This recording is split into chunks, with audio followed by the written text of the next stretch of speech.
Klockan har slått 4. Det är dags för revision. Vi har redan jobbat på plats i Rosenhill.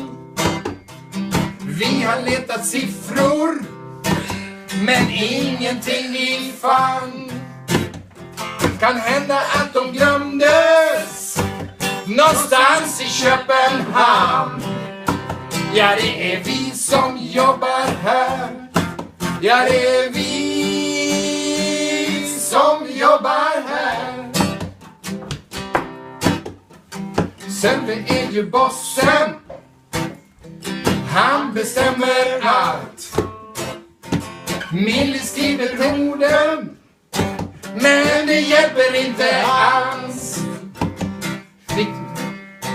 Vi kallas revisorer. Arne Lasse heter vi.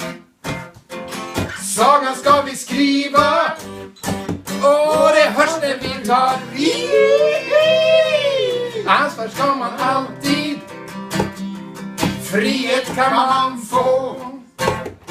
Med det så är vi klara med vårat jobb i år. Ja, det är vi som jobbar klart. Ja, det är vi som jobbat klart. Vad får vi då som jobbat? Blir någon av oss rik? Säg så här, den stora vinnaren är ni som är publik.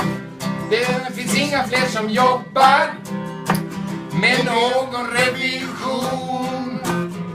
Vad blir då resultatet av denna situation? Jo, det är ansvarsfriheten. Ja, det är ansvarsfriheten. Ja, det är ansvarsfriheten. Ja, det är ansvarsfriheten som någon